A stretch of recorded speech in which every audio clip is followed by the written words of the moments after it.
Bonjour, bienvenue dans une nouvelle vidéo dans votre chaîne Le Programmeur Marc. Avant que la technologie blockchain ne soit disponible, et même avec les tokens natifs comme Ethereum, Bitcoin, etc., il était très difficile, voire presque même impossible pour les individus de créer leur propre devise. Cela requérait des ressources financières et techniques importantes ainsi qu'un soutien gouvernemental. Alors les bonnes news, c'est qu'avec les tokens ERC20, il est maintenant possible pour n'importe qui de créer leur propre token en utilisant Ethereum et les contrats intelligents. Et c'est ça ce qu'on va faire lors de cette vidéo. Mais avant, on doit savoir c'est quoi un token et quels sont ses types.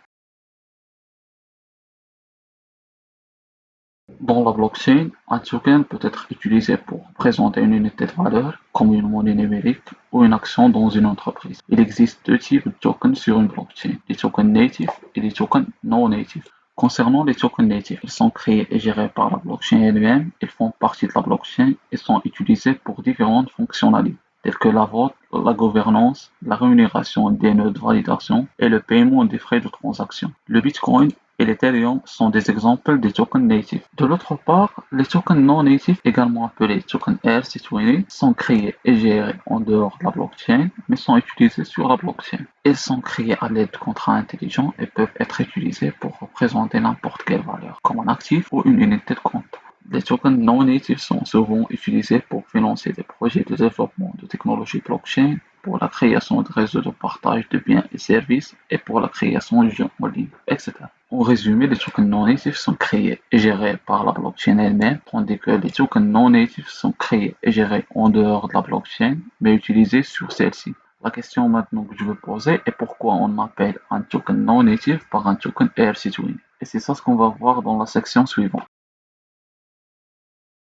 Alors, les tokens non natifs sont souvent appelés ERC20 tokens en raison de leur conformité avec le standard ERC20, qui est un standard de contrat intelligent sur la blockchain Ethereum. Vous pouvez voir plus de détails sur ce standard dans le lien qu'on va laisser dans la description. La question maintenant est pourquoi doit-on suivre ce standard ERC20? La réponse peut être résumée en trois raisons principales. La première raison est l'interopérabilité, c'est-à-dire en suivant ce standard, nos tokens peuvent être facilement utilisés et échangés sur la blockchain Ethereum et sur d'autres plateformes compatibles. La deuxième raison est la confiance. En effet, ce standard a été largement adopté et testé, ce qui contribue à instaurer la confiance des utilisateurs et des investisseurs. Et la dernière raison est la facilité de développement, c'est-à-dire le standard ERC20 fournit un cadre de développement clair et bien défini pour la création de tokens non natifs. Cela pour rendre le processus de développement plus facile et moins coûteux pour les développeurs.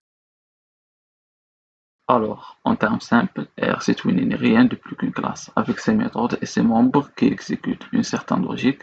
Pour implémenter cette logique, nous pouvons le faire en deux manières, soit la faire nous-mêmes, soit utiliser une implémentation prête, à savoir OpenZeppelin. Alors dans ce tutoriel, on va utiliser OpenZeppelin pour plusieurs raisons, à savoir la sécurité, la qualité de code, etc.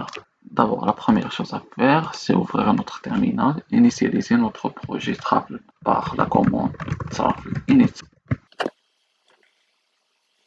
On a besoin d'OpenZeppelin, alors on va l'installer avec npm ou bien yarn.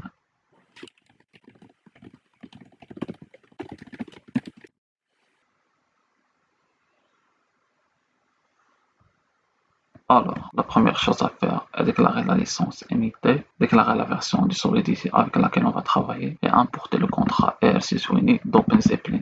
Maintenant, on va écrire notre contrat contract first token is ERC20. Maintenant, on va déclarer le constructeur. ERC20 accepte deux paramètres, le nom du token, le programme marocain, et le symbole. Maintenant, on va appeler la fonction mint qui est chargée d'émettre les jetons. On aura besoin de deux paramètres, amount et account. Concernant l'amount, on va le passer dans le constructeur. Amount. Et concernant l'account, on va le changer vers owner et on va ajouter une adresse publique owner. L'owner, ce sera la personne qui déploie le contrat, c'est message sender.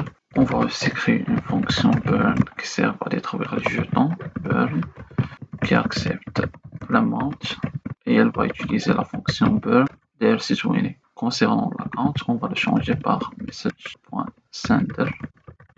On va juste la mettre external. Et voilà, on a a fini notre contrat. C'est vraiment assez simple. Maintenant, on va voir comment déployer ce contrat. Dans le monde réel, vous devez créer des tests pour votre contrat avant de le déployer. Dans cette vidéo, on va utiliser juste Ganache pour la déployer et dans la vidéo prochaine, on va créer les tests ainsi qu'on va déployer le contrat dans un testnet comme Goerli, etc. Alors, pour déployer notre contrat dans Ganache, c'est assez simple. On va juste lancer Ganache CLI. Après, on va créer un nouveau fichier undeploy contracts.js. On va coller ce script. Il va importer le contrat token et il va utiliser deployer pour déployer notre contrat. Après, on doit modifier dans le fichier travel.config. On doit enlever les commentaires de cette partie. Après, on doit faire travel migrate et on va attendre.